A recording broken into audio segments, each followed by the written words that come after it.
Hey guys, what's up? It is Reese, and today I will be talking about veganism. So this upcoming August, I will be vegan for 4 years, and it's just become a really big part of my identity, a big part of my life, and I really do enjoy being vegan. So I get questions a lot on how I went vegan, how I recommend going vegan. I'm saying vegan way too many times. And basically I just wanted people to ask me questions that they had about veganism. So I went on an Instagram story, did just that, and I got a lot of questions that I'm hopefully going to answer all in this video in the shortest way possible. I tend to ramble, so I will list all of the questions and like their timestamps down below, and you might also want to watch this on like faster speed, but let's get started.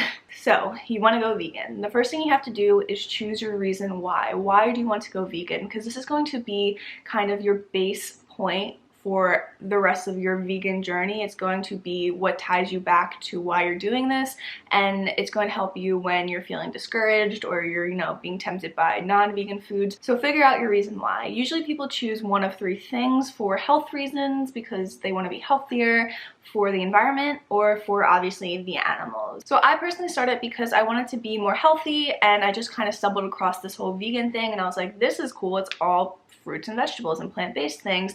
So I first went vegetarian, and then I transitioned to vegan, and it was mostly, like I said, for health reasons. But as I learned more about veganism, it became more for me about the animals and the environment. It's definitely those two things that keep me grounded as a vegan, and they are, the reasons why I am so passionate about being vegan. So probably the most popular question I get is, how do you go vegan when you're still living with your family? How do you convince your parents? What do you do when you're still dependent on other people? So this is a tricky question because it really depends on your situation.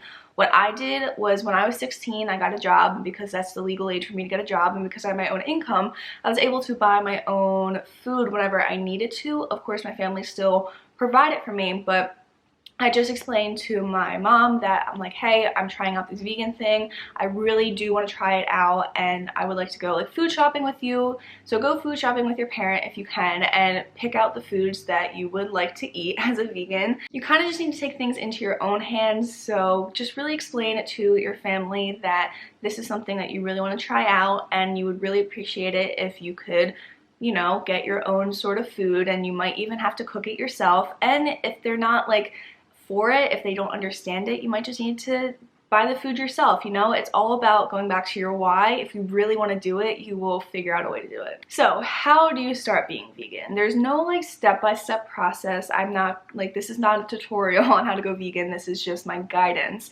So what I personally did was I started off as vegetarian. I think it's very important to slowly go into it, because if you just go cold turkey, vegan pun, then you're going to probably feel terrible. You're going to feel lost and starved because you're completely changing your lifestyle overnight.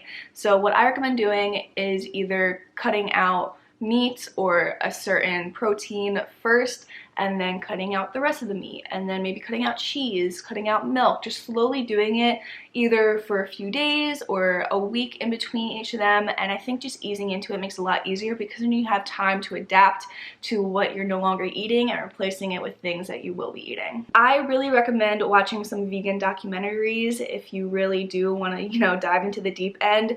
They kind of did make me go vegan overnight. I was already vegetarian and was considering vegan, so when I started watching documentaries, I was like, yeah, I'm going vegan. They're very emotional, and they might be hard to watch, but it's the truth, and sometimes the truth hurts, and once you watch them, I can't see how you wouldn't want to go vegan. So what happens when you mess up? You are totally gonna mess up when you're starting to go vegan, and that's okay. That's why I say ease into it, because if you just go right for it, you're gonna be lost and you're gonna make mistakes. So what I recommend doing is watching either a lot of vegan YouTubers, what I eat in a days, and recipe videos, so you can get an idea of what vegan people eat. I have a few on my channel. I'll see if I can like make a playlist and link it down below.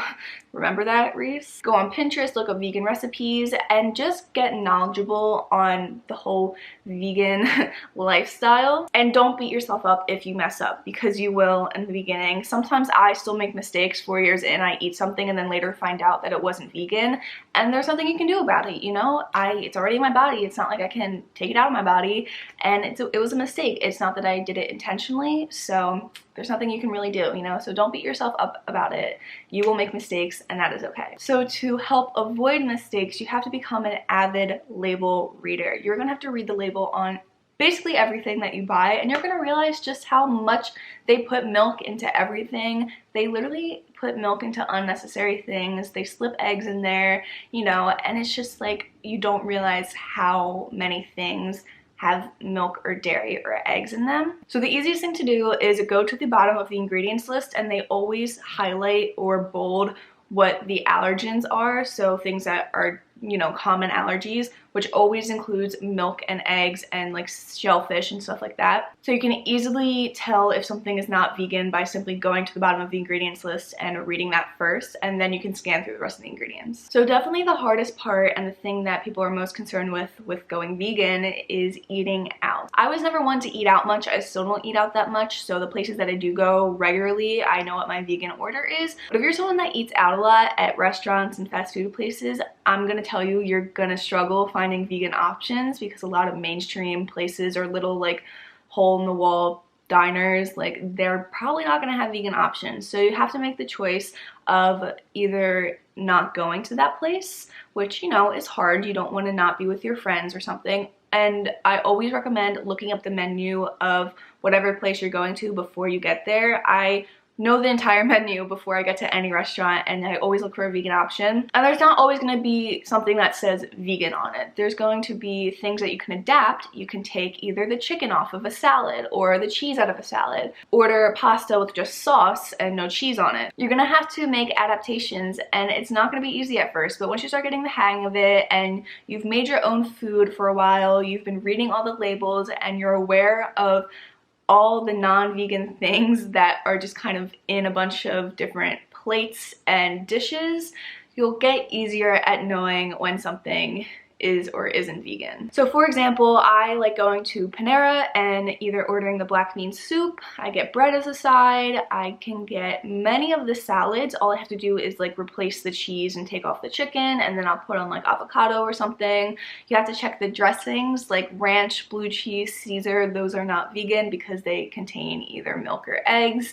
And it is going to take a lot of time and a lot of research, but again, you have to go back to your why of why you're doing this. And it might seem like there's no point, like it's too much effort, but I promise you, once you get the hang of it and you're a few weeks or months in, like you'll feel so much better, you'll feel so good, and it'll become second nature. Like I barely struggle with eating vegan at all because I've been doing it for a while, but I already know what I can eat and can't eat at most places. So a question I got a lot was, how do I go vegan if I'm a picky eater?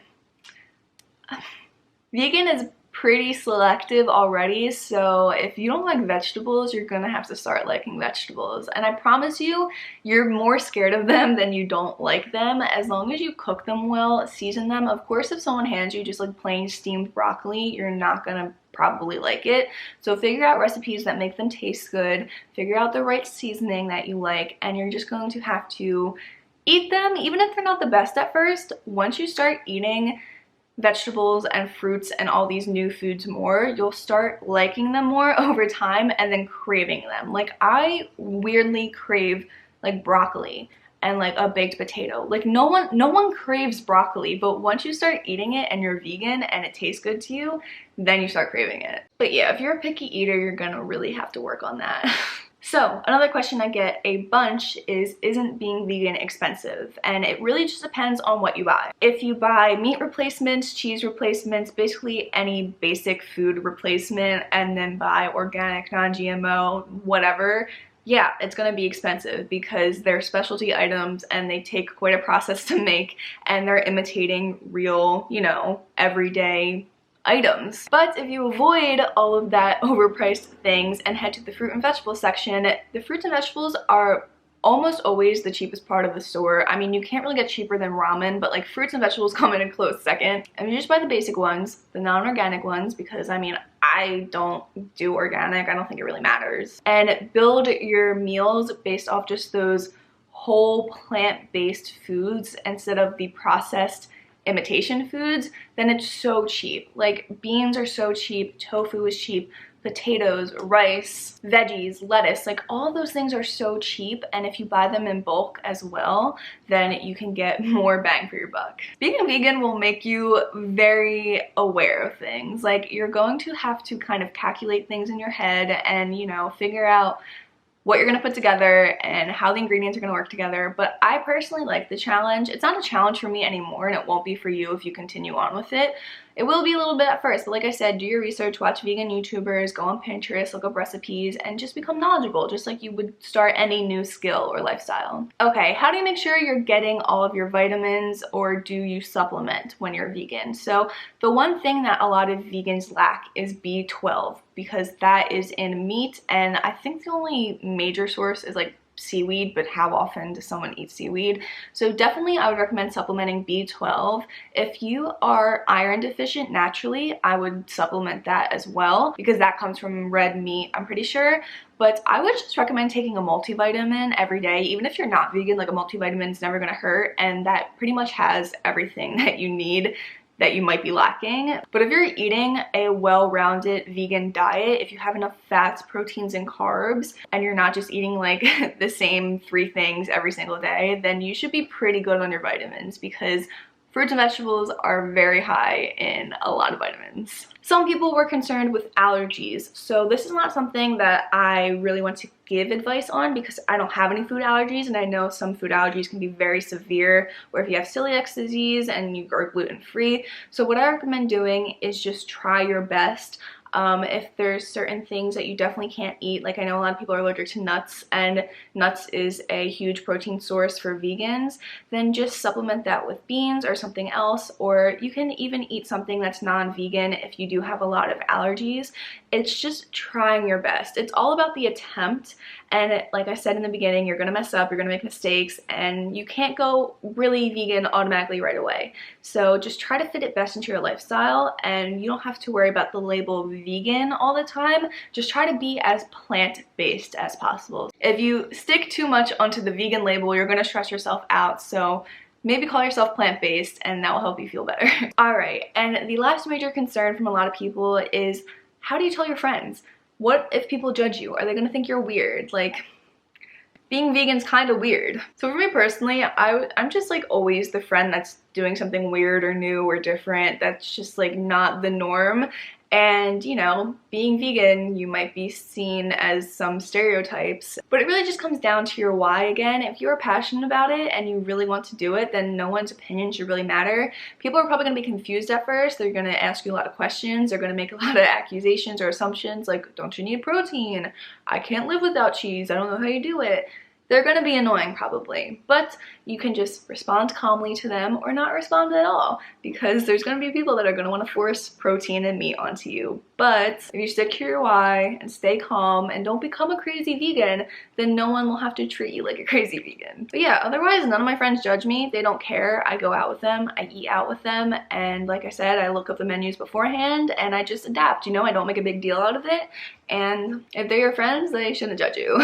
Okay, so that is it. Hopefully I didn't ramble for too long. I feel like I definitely did, and if you're still watching, thank you. I really appreciated it. I will be making some what I eat in a day videos coming soon. Definitely following up this video so you can get ideas on what I personally eat as a vegan, and I'll be probably making some recipe videos too, so subscribe if you want those. That was a plug to subscribe to me. I just want to sum this up saying that it's all just about you trying. As long as you're trying, you're doing your best, you know? You don't have to, again, label yourself strictly vegan. Don't put too much pressure on yourself.